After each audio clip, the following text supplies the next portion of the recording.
Yeah, the floor is yours. Thank you again, Claudia, for coming and doing this. And yeah,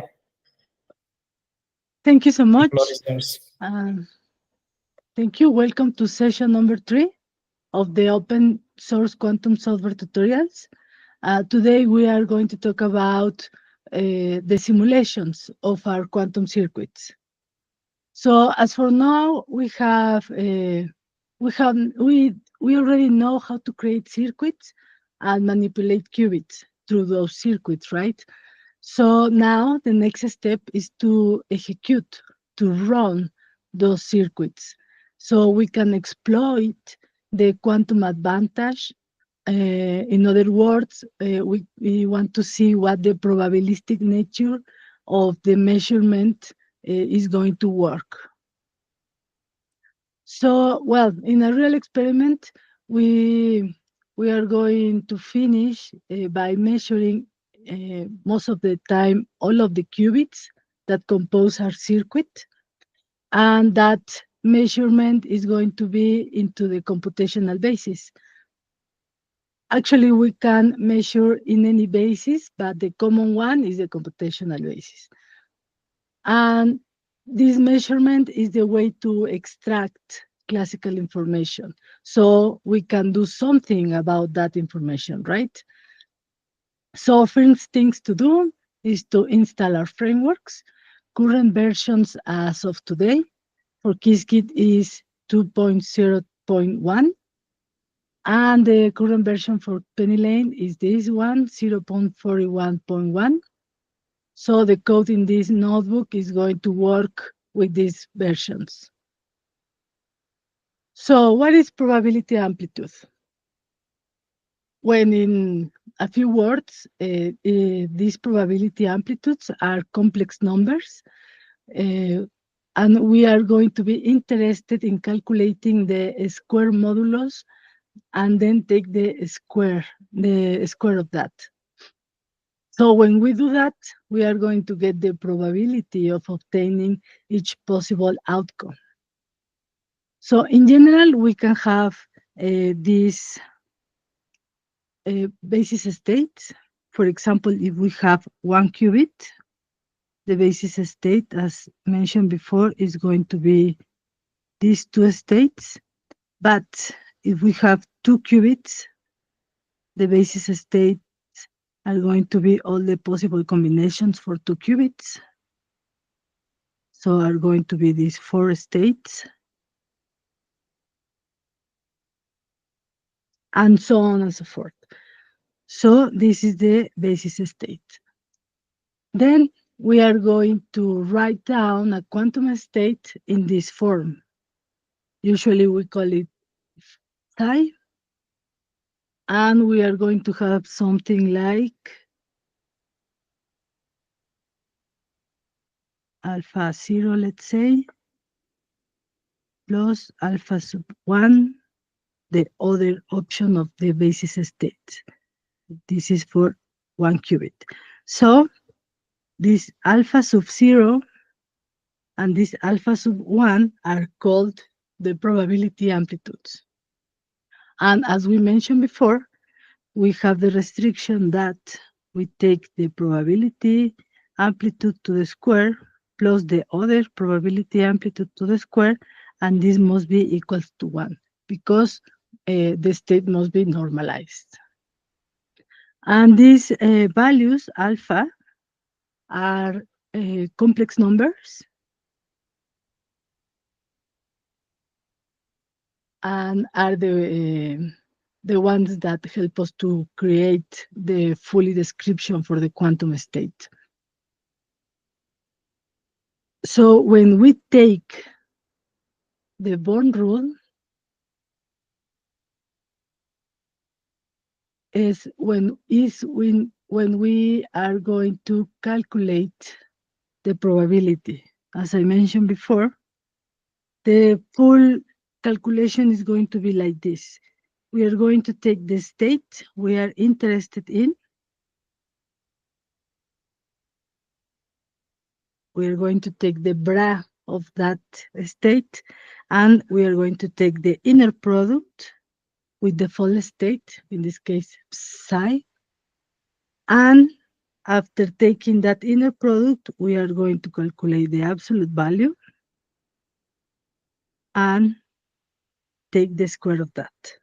So that's how we are going to find the probability. So for example, if I want the probability for the state 0, in the example that I wrote a few seconds ago, we are going to find it by calculating the inner product of the whole state against the state I am interested in. And when we do all the calculations, we are going to find that this is equals to its corresponding probability amplitude modulus to the square. So this is called the Born rule.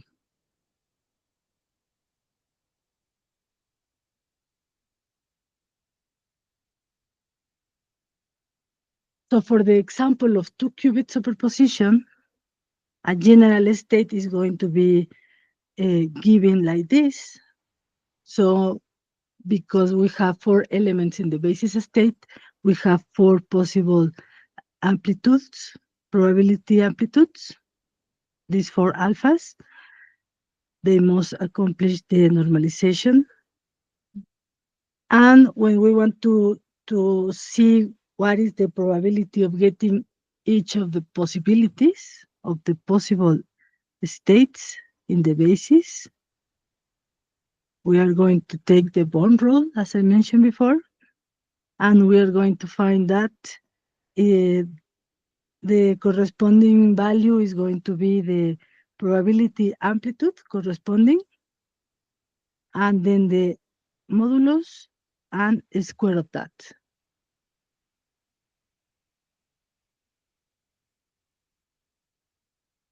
So we are getting that because all the basis gets are mutually orthonormal. So each probability depends only on the modulus of its corresponding amplitude. Because if we take the inner product of one basis state against a different basis state, this is going to be 0 because these two are orthonormal. But when we take the inner product of the same basis state, this is equals to 1 because it's the same. Okay, that's why we end up with this calculation.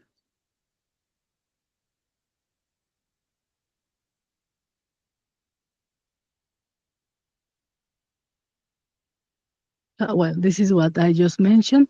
The inner product is going to behave like this, because we have the basis states are orthogonal to each other. So when these two basis states are different, we are going to get 0, and when they are the same, the result of the inner product is 1.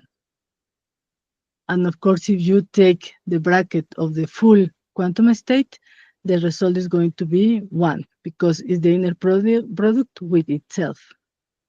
So let's take the example, the GHZ state that we saw in the previous session. This is that state.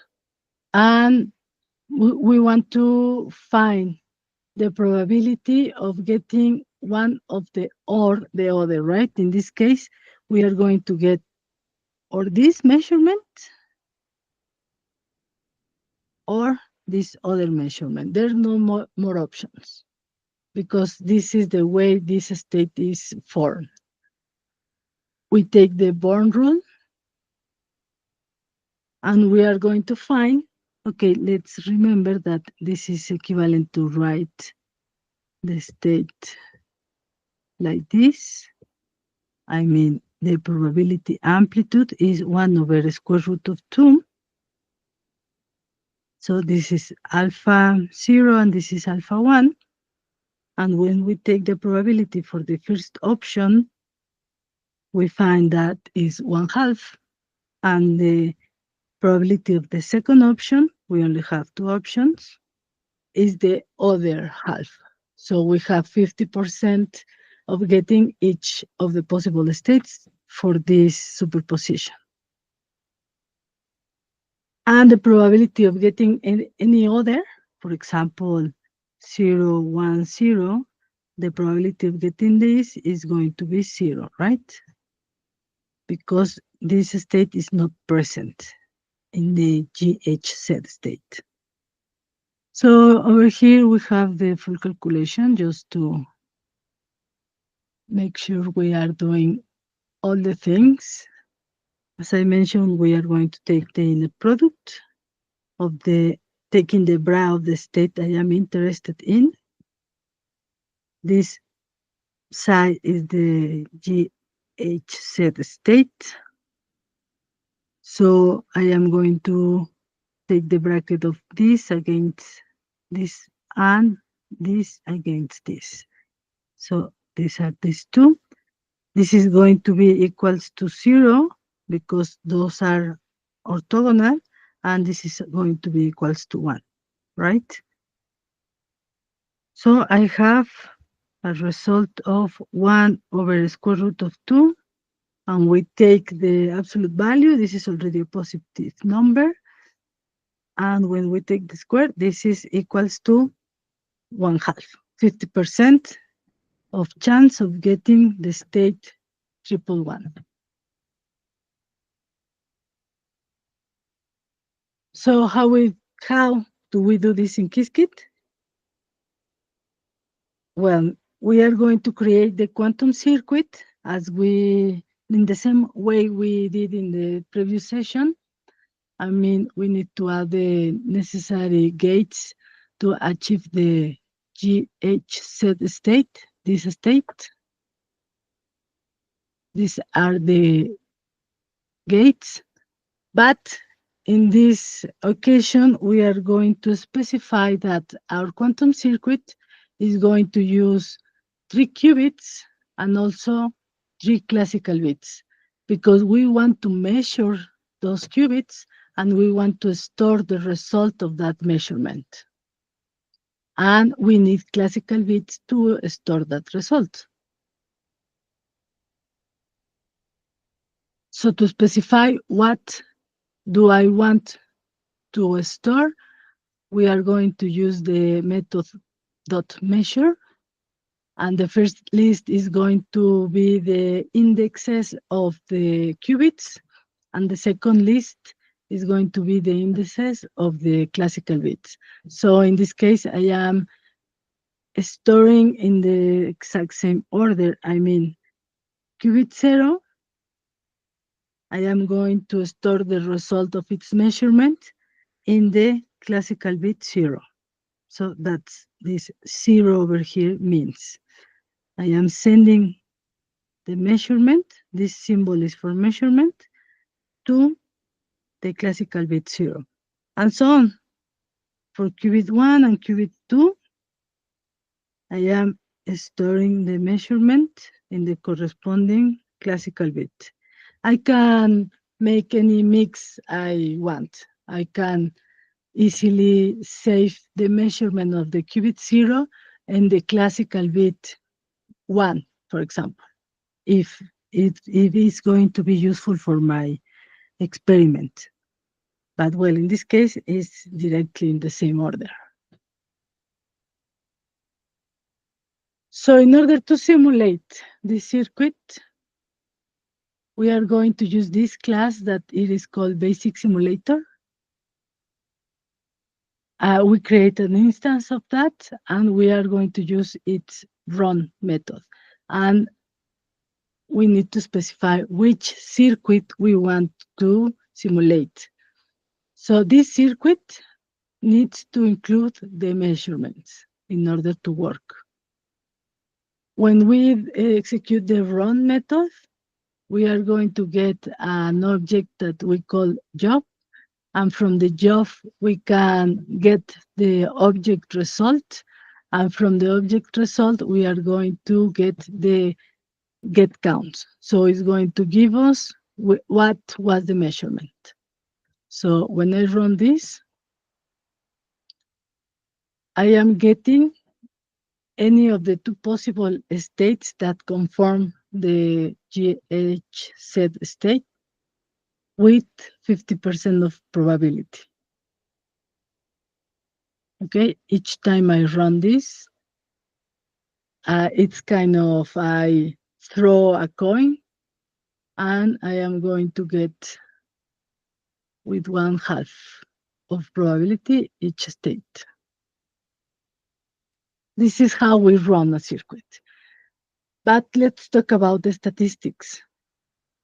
So in this case, we are running and measuring a circuit once. So the outcome is just one classical bit string. For example, here, the result was the 111 bit string. We are going to call this bit string because we are already having classical information. So this is not a quantum state. This is a classical result that we call bit string. And every time we perform a measurement, we are going to destroy the quantum state.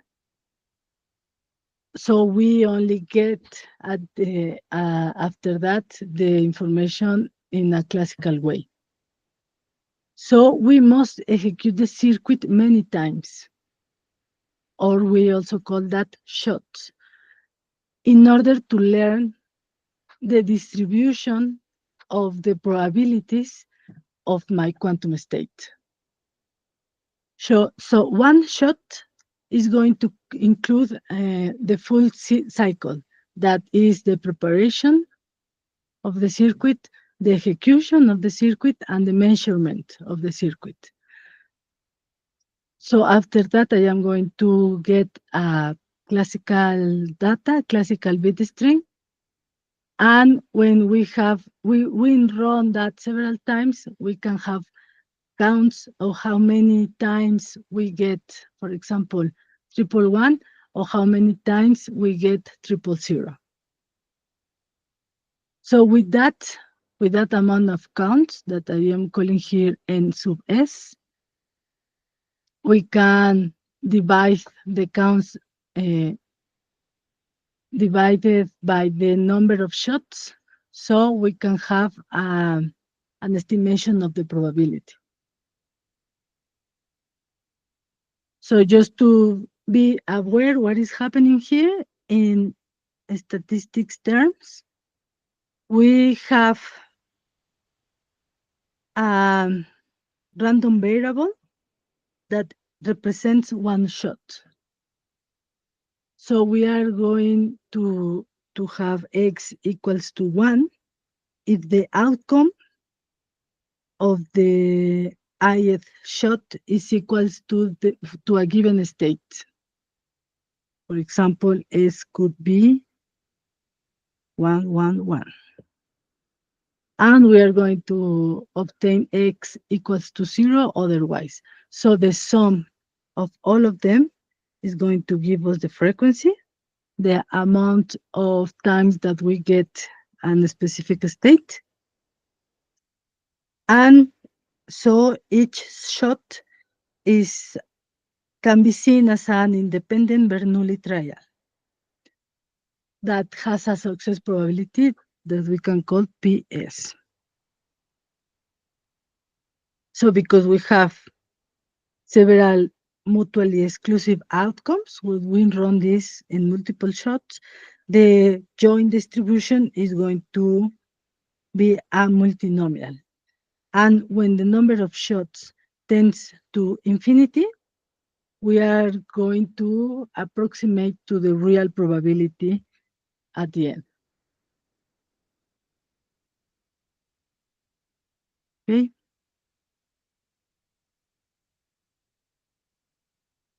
So we need to take into account that the simulators are going to allow us to have a very large amount of shots, and they are going to usually be a cheap way of execute the circuits. Of course, this is going to be limited by the specific computer we are using to run our circuit. And regarding the real hardware, the actual quantum computing, maybe we can have some limitations on the amount of shots, because that is going to imply very likely to pay more money, right? Because this is what they are doing. So we need to be aware and balance the precision against the cost. As I mentioned before, if we use more shots, we are going to have a better value for the probability. So we want a large amount of shots. But if each shot is going to cost us, well, better to have some balance in between that when we are running on real hardware. But when we are running on simulators like this, the basic simulator, well, we can go nuts, right? And so what happened when we run this in Qiskit? When I have the same code as before, but here in the amount of shots, I am specifying a bigger number. I am running this circuit 1024 times. So when we ask for the counts of the result, we can see something like this. This is a dictionary, and we can see that almost half of the time the result was 000, and the other half of the time the result was 111. And we can make a nice plot, a histogram, that is already a function provided by Qiskit, in which we only need to indicate the dictionary counts and some title. And we can see that the two values, two states, in this case 000 and 111, are almost half and a half of the time of the total of shots that we ran this simulation. And how can we do this in PennyLane? Well, when we define a device, it's the time when we can specify the amount of shots. So I can specify in here the same as before, create the same circuit, and I am going to return the amount of counts in my Q node. For that, I only need to do qml.counts, and this is what it's going to do. So while I draw the circuit just to confirm that it is the same for the case of Qiskit. So I am creating the same quantum state. And then by only calling the function that defines the circuit and returns the counts, I mean this function, this calling is executing the circuit. So I am getting the counts in this other variable. I print it, and I can see a similar behavior. The state 000 has almost half of the total of shots, and the state 111 has almost the other half of the total of shots. So let's note that I can reuse the plot histogram function that provides Qiskit, because the result of the counts is also a dictionary. So instead of me writing the whole code for plotting using matplotlib, I am using this, but I am plotting the counts obtained from PennyLane. And here's the result, right? So let me run this. And we can see that every time I run this, we get almost 1.5 for each possible state, resulting state. Here is it, 000, 111.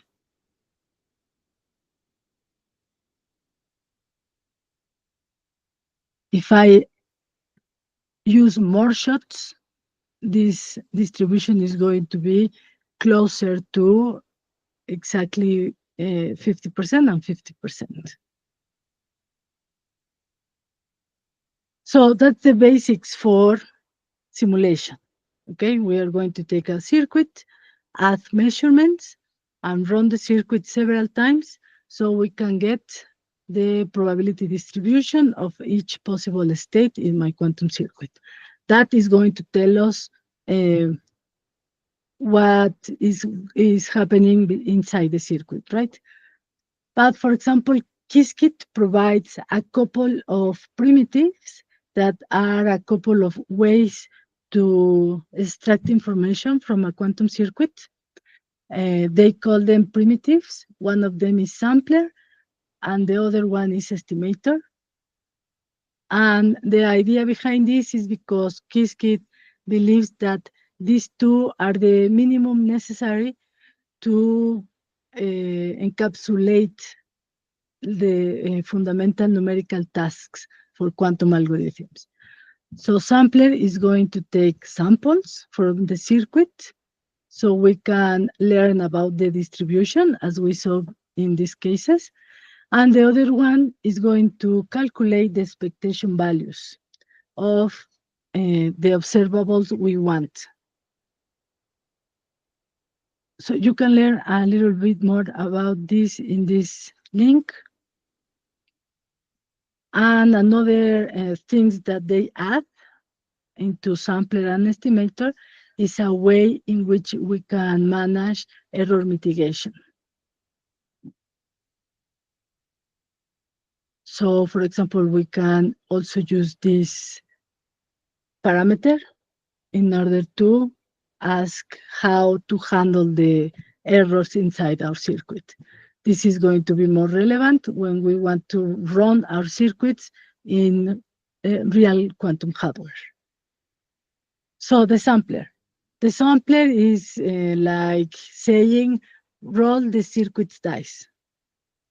It's going to execute our circuit or a set of circuits that can be parameterized and is going to return the raw data, the raw bit strings that are going to be produced by every shot. Very similar as the basic simulator. So a sampler is going to receive a primitive unified block, or for short, PUB. And it is going to be a tuple composed by the circuit, some parameter values that are optional, and the amount of shots that are also optional. So the minimum necessary to send to a sampler is the circuit. And the output is going to be these raw bit strings in the form of different objects. For example, it's going to be a list of pop results, one element of the list per circuit, because as I mentioned before, I can send to sampler a list of circuits. And each of these objects are going to have a data field that is going to contain the actual data. And we can also do the get counts, so we can learn about, we can draw the familiar histogram. This is useful when we want to work with the statistics of this quantum circuit. Also, well, as I mentioned, these primitives are noise mitigation ready. So by using the primitives, we can apply techniques regarding the error mitigation, so we don't have to fully worry about how to work with the errors. We only need to send certain parameters. And another advantage is the performance, because Qiskit is going to manage this set of circuits as batches. So when we communicate with the real quantum hardware on the cloud, it's going to minimize the network latency. So there is going to be a lot of inner work from the primitive. So it's going to be more efficient, the communication. So let's take, for example, the W state, the same that we saw in the previous session. We created with these quantum gates. In this case, I create the quantum circuit by only specifying the amount of qubits. That is just fine, because I have the option of call the measure all method. And this method is going to add the necessary classical bits to measure all the qubits. So if I forgot to create the quantum circuit specifying the amount of classical bits, no worries. I can do it at the end by calling this measure all. So the measure all is going to add each measurement in the same order. I mean, qubit 0 is going to be stored in the classical bit 0, and qubit 2 is going to be stored in the classical bit 2, in the same, using the same indexes. And now I create an object of type sampler. In this case, I am using actually a very specific implementation of sampler that it is called state vector sampler, because we are still working on simulations. But the advantage is, if I decide to write down my code with primitives, I can change these primitives. Because if I want to send my circuit to the cloud, to an actual real quantum computing, entonces, then I only need to change which sampler I want to use, but the rest of the code is going to be the same. So in the sampler, I execute the run method. Here, there is a list of poops. This is a poop. As I mentioned above, the first thing is going to be the circuit, a parameter values, and shots. So for this example, this is the circuit, the one created above. Then parameter values is going to be known, because I am not worrying about that right now. And the third element of the tuple is the amount of shots. So in this sense, is going to be similar. This is going to be a job. And from the job, I can ask for the result. And the result is going to be a list of results. We are going to have as many results as circuits, as poops I send. So in this case, I only send one poop, so I can only access the result in the position 0. We are going to ask for that, for the actual data, the actual results. And this means the measurement. So the results of the measurement is going to be in this field. And we can ask to get the usual dictionary of the counts. So the dictionary is this. As we mentioned, the state is the W3 state. So the only possible states are 001 or 010 or 100. So this is what I am getting here. Only these three possible states. And we can plot the histogram as usual. And as we can see, we are getting almost 1/3 of the counts for each possible state, because this W is having 1/√3 for each state, right? So this is the probability amplitude for each one, and the probability is the modulus square, and this is equal to 1/3.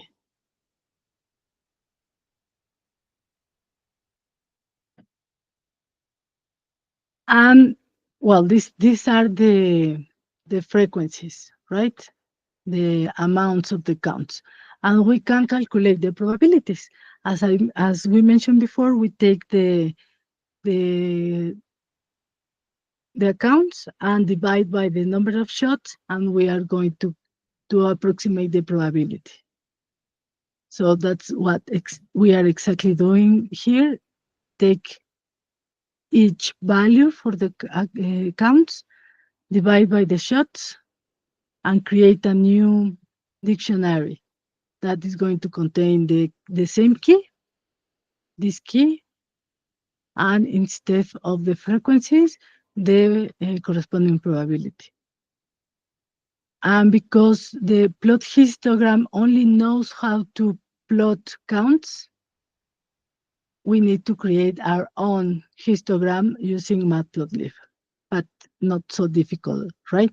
We only need to create bars using the names of the states and the values. I mean, in this case, the probabilities. So when we plot this, we can see that each state is almost around here, right? Is 0.33, well, 333, and so on. If we run this with a higher amount of shots, we are going to have this in a better approximation to 1/3 for each possible state.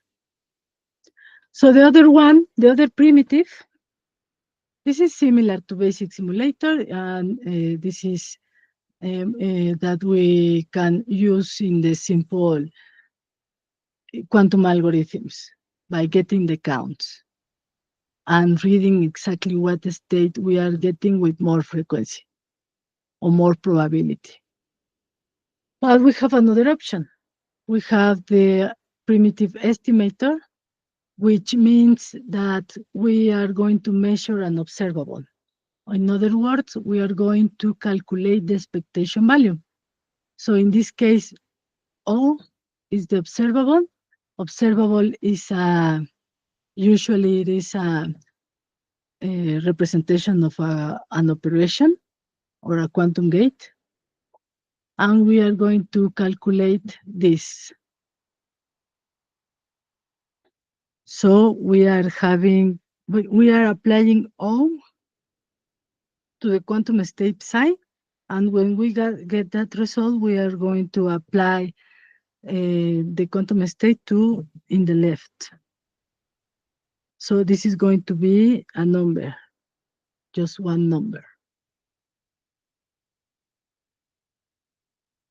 So the inputs for an estimator is going to be a POOF, but with different elements in the tuple. We are going to specify the circuit, of course. Now we are going to specify the observables. Here is in plural because I can send more than one observable. Then the parameter values that are optional, and in this case, we need to specify the precision, but it is also optional. When I say optional, is because there are default values for all of this.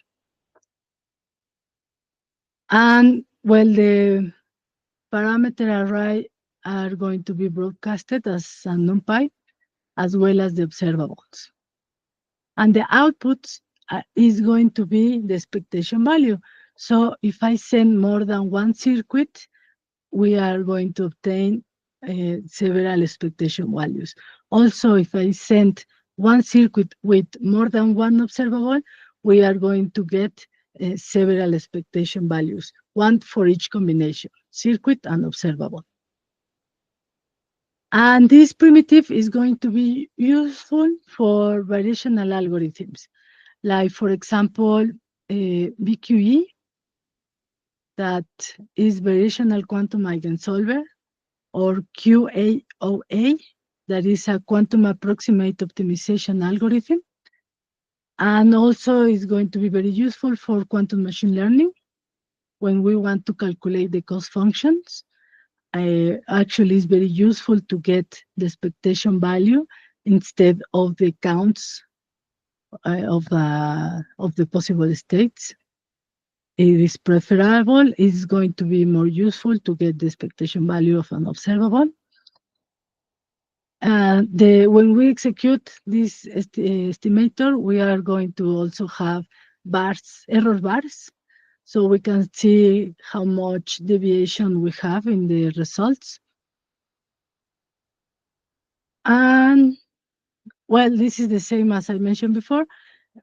Here I am using the sampler and estimator that are for simulations, but the code is going to be the same if I want to use a estimator that works with the remote through the cloud access to real hardware, quantum hardware, QPU.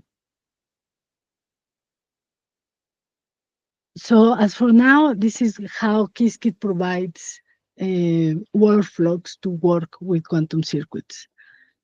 Sampler is going to provide the raw statistical data, and estimator give us the data into physical quantities, and variational and hybrid algorithms consume like this one, BQE, QI, or QML, quantum machine learning.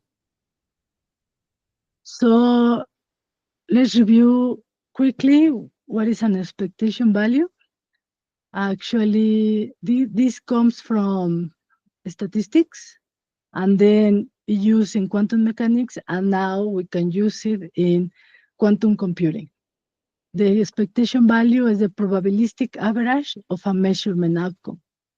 So it is a number that we are going to get if we can repeat the same experiment an infinite amount of times, and then take the average. So, for example, in this case, I am using A instead of O because we can use any Hermitian operator. For example, the quantum gates are Hermitian operators. So that is called observable. So we are going to review the quantum state through the eyes of the observable. In this case, for example, A. This is the way we can write the calculation of the expectation value. This is for short, but we are going to take the multiplication of the matrix by this vector, and after that, multiply by this row vector, because it's the bra. So if A is a complete has a complete eigen decomposition like this, then the corresponding expectation value is going to be the projection of the full quantum state into each of the components of A. So each A sub J is a possible measurement outcome. And then we are going to multiply that by the probability using the Born rule. That's why we have the inner product here.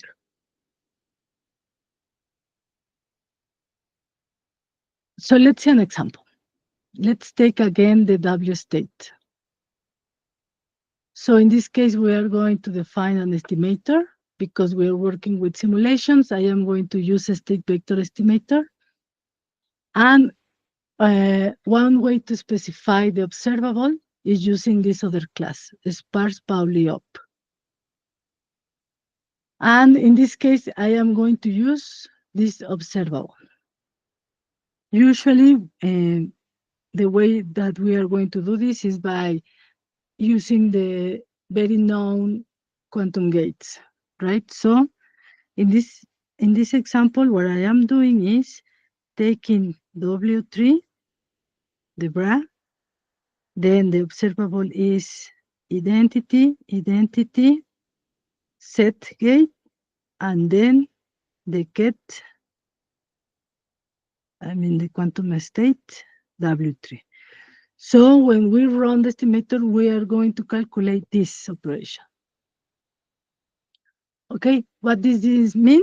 I am applying I to the first two qubits, so I am actually not interested in the information of these 2 qubits, and I am only going to use the perspective from the set gate to check out the 3rd qubit. This is what I am doing with this specific observable. So then I create the estimator. Then the estimator doesn't need measurements because the objective is different. As I mentioned above, what we are actually doing is to take an infinite time of observations here and take the average. So because of that definition, we don't need measurements and we don't need shots, because we already taking the average of the infinite time of execution. But that's the definition of an expectation value. So I take the same circuit but remove the final measurements, because if I don't do this, it's going to throw an error because estimator expects a circuit with no measurements. And then when we execute by using the run method, the minimum is to specify the circuit and the observable. So it's what we are doing here. We're creating this PUV pop with the circuit and the observable. Then we execute it, get the result, and we can print the estimation value, that it is this. Expectation value, I'm sorry. And the expectation value is equals to 1/3. And in this case, the standard error is 0, but this is because the class that we are using, the state vector estimator, it is exact if the circuit contains only unitary operation. And of course, it is our case. So that's why we are not having any error. But what this number means. So let's check other observables. So for example, I can apply an identity to each qubit. So actually, I am not trying to get any kind of information of any qubit. Here I am using the same as before, applying a set gate to the 3rd qubit. But let's see what happens if I apply a set gate to the qubit in the middle or a set gate to the qubit on the left. But we can also apply set to 2 qubits at the same time. I can take qubit on the left on the right, both on the right, and check what happens if I apply the observable set to all 3 qubits. But the estimator class is going to accept all the observables in the same execution. This is a very good advantage. So we create the PUV with the circuit and the list of observables. And we can get the result, and we can iterate over all the possible expectation values, right? So here is a complete list of the results. If we apply this as observable, the expectation value is 1. But if we apply the triple set observable, the expectation value is -1. Let's see what does this mean. In general, each observable is a tensor product of Pauli's set, right? And or identities, right? Like this combination. And we also need to remember that the eigenvalues of set are +1 when we apply it to the ket 0 and -1 when we apply it to the ket 1. Right? Because this is exactly what happens when we apply set to the ket 0. This is equals to 0, right? Here it is a +1. And when we apply set with ket 1, the result is -1. So these are the eigenvalues.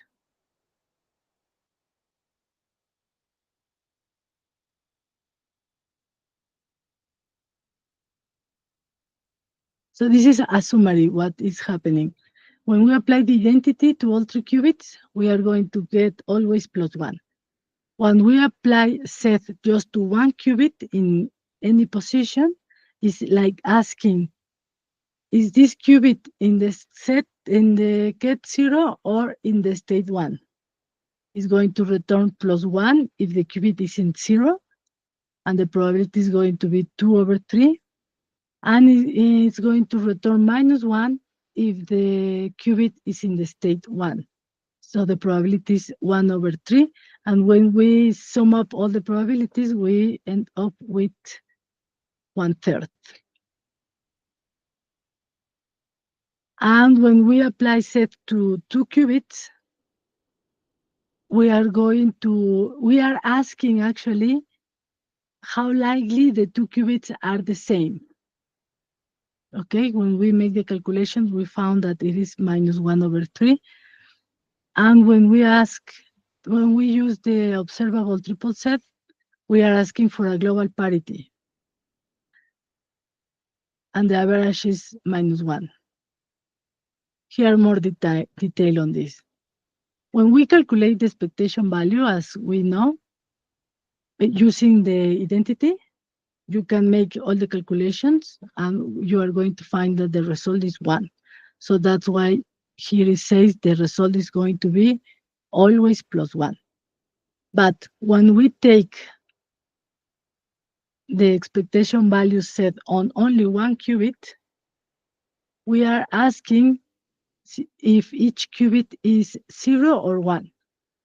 But for the case of the W state, we have 0, 0, 1, right? Plus 0, 1, 0, plus 1, 0, 0.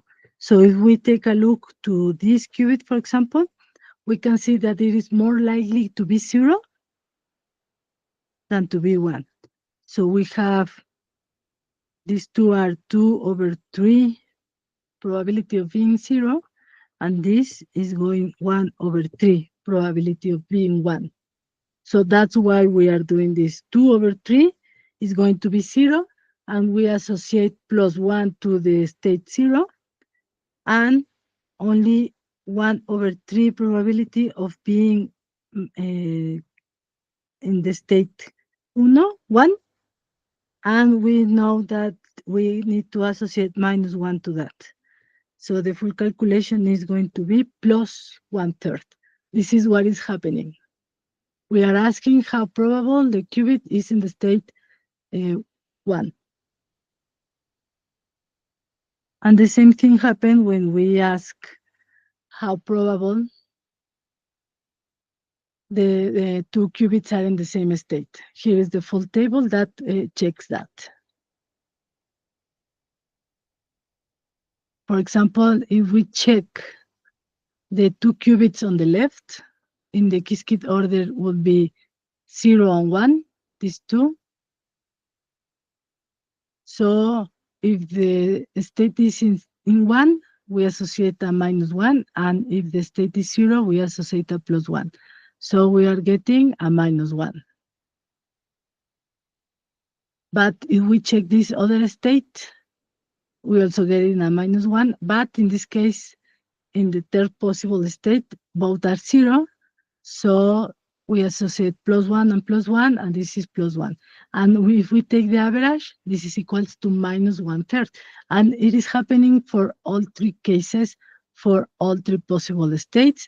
Average is 1/3, -1/3.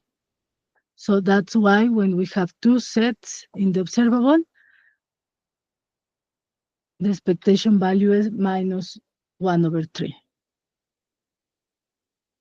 And when we want to check out the 3 qubits, we are checking that the correlation between the 3 qubits, and here we can make the calculation in the same way, and the average is going to be -1. This is the value, the expectation value for that case. So this is how it's happening. Another example is the Bell state. Well, this is shorter. we created these kind of states in this previous session. We can check any observable we want. In this case, we are checking the identity set on each qubit, set on both qubits, but we can also check X on both qubits and Y on both qubits. This is the resulting expectation value for each case. And we can check what is happening for each observable. This is the full calculation, but we already talked about this. It is important to notice that when we apply set to both qubits, we are getting a +1 for this and a +1 for this. +1 multiplied by +1 is +1. And when we apply set to 1 is -1. And when we apply set to the other one, we're getting the other -1. So minus multiplied by minus is +1.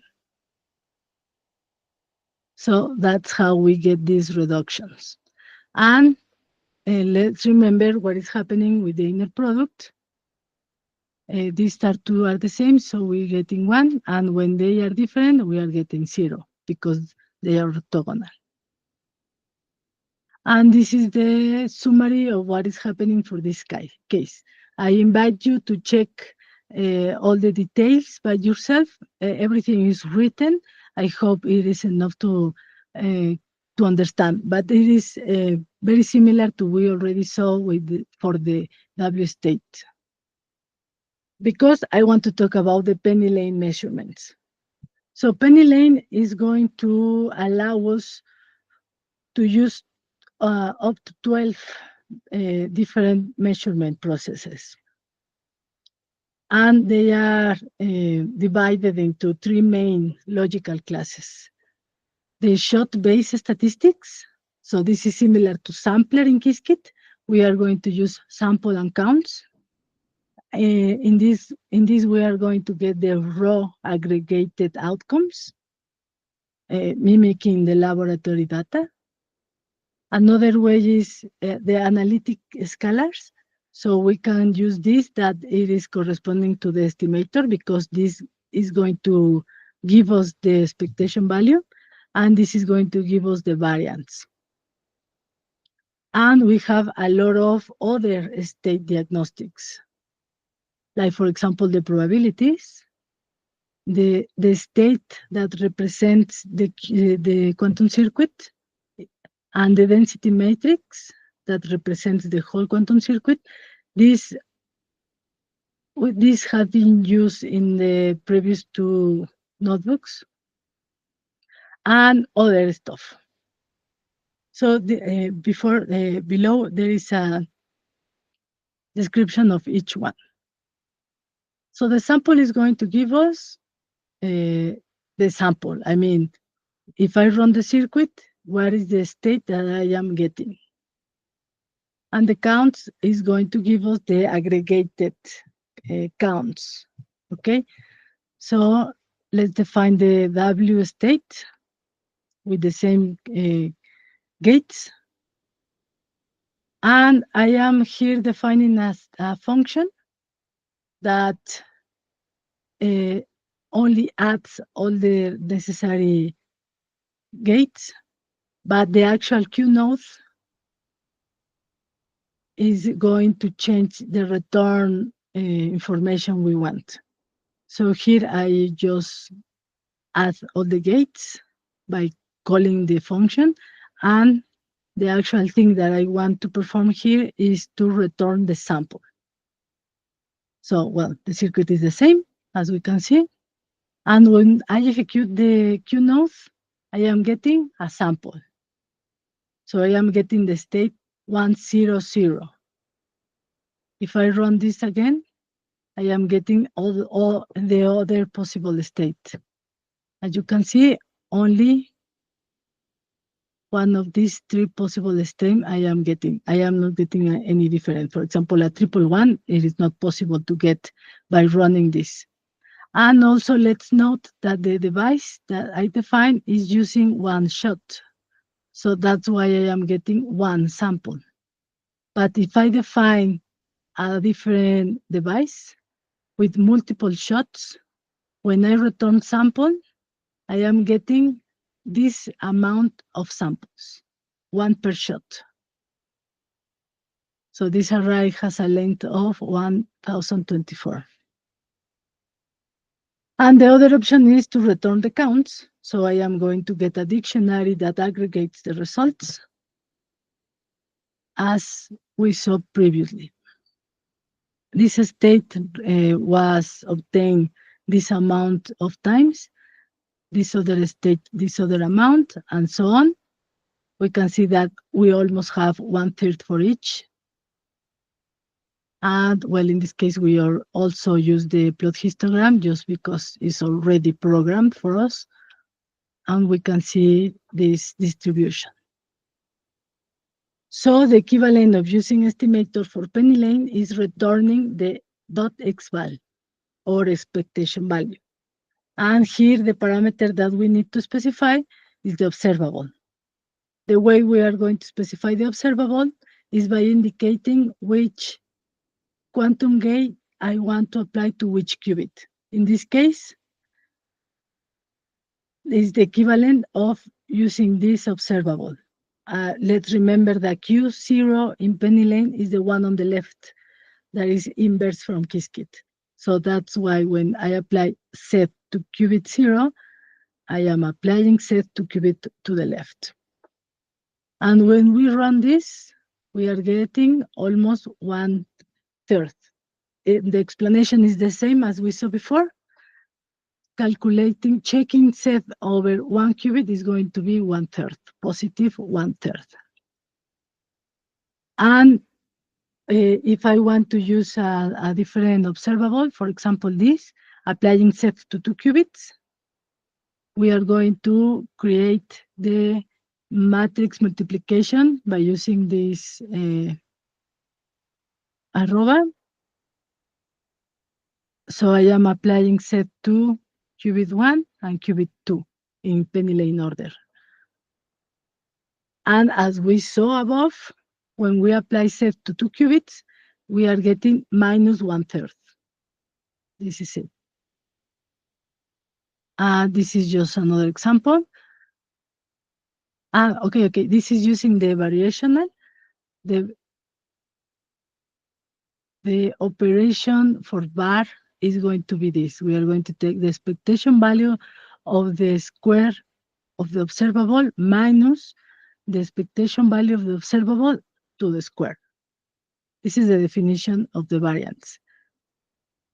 So if we use dot bar, we are going to get the corresponding value of that operation. And of course, we can define any kind of observable like this, and we are going to get the variance of that. So we can get the probability distribution by returning props.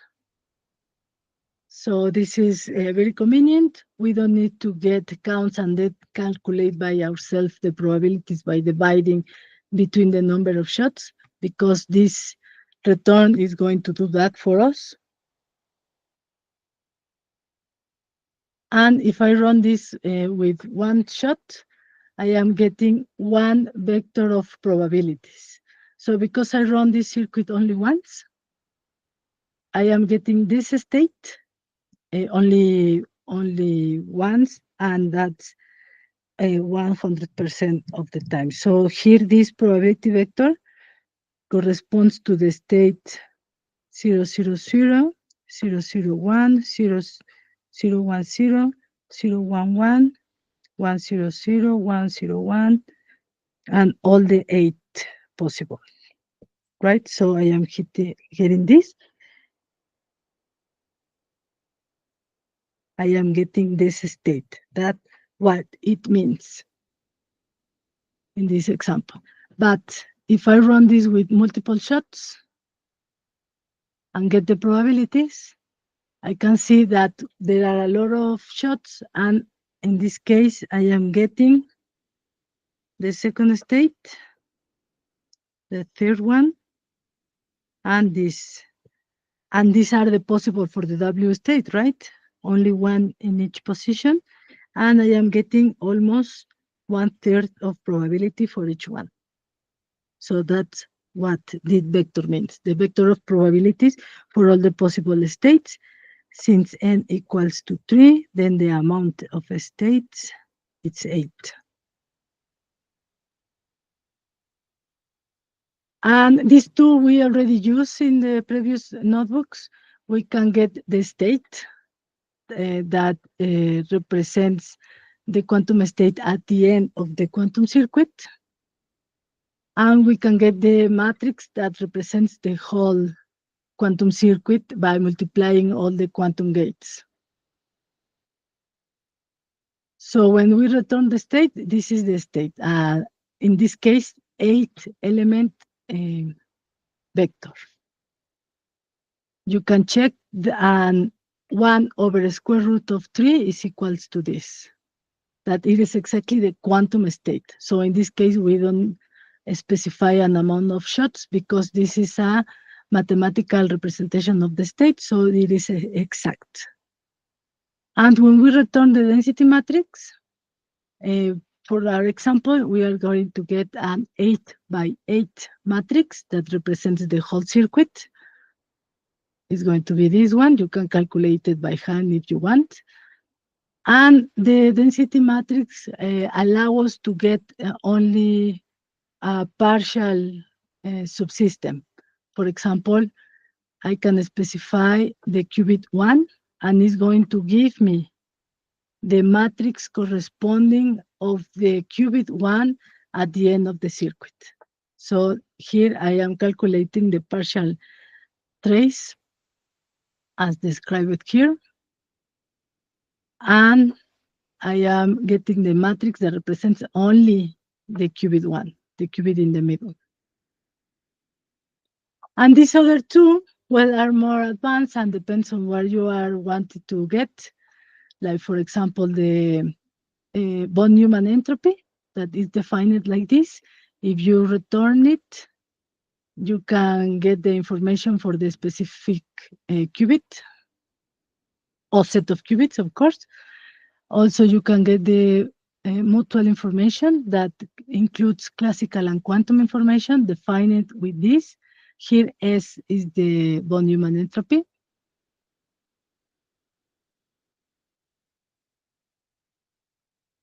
So because we want to find mutual information, we need to specify two sets of qubits. And finally, the purity is another measurement that is used for different things in quantum computing. And it is calculating using this, the trace of the state in the form of a matrix to the square. In this case, we also specified to which qubits we want to calculate the purity. These are not so relevant for now because we are not getting, we are not using this type of information, but the important thing is that you know that they exist and you can get all those calculations by just calling these methods. Really easy for us. As well as these two, the classical shadow and shadow X-val are information, other kind of information we can get. These are a couple of examples. Actually, we are not going to describe the results. And here is again another way to decide which method is convenient for us, depending on what we are doing with our quantum circuit. So we are going to use the most of the time this sample counts. Actually, we are going to use more counts and not so much sample. Expectation value is also very used. And probes because we are very interested in the probabilities. And all of the other are going to be useful when we want to learn other things about the quantum circuit. As we saw in previous notebooks, state and density matrix help us to understand what is going on inside the quantum circuit. So here I want to mention that since PennyLane is its main goal is to work with quantum machine learning, all of this information is really useful in order to calculate gradients and allow PennyLanes to perform automatic differentiation. So, well, this is much more advanced topics, but that's why PennyLane provides us with a lot of ways to perform measurement of quantum circuits. So thank you so much for waiting until now. This is everything for today from my side. Of course, if you have any question, please let me know. And I hope this is useful for you because almost nobody talks about all the possible ways we can measure a circuit. And I hope this clarify a lot of things regarding this.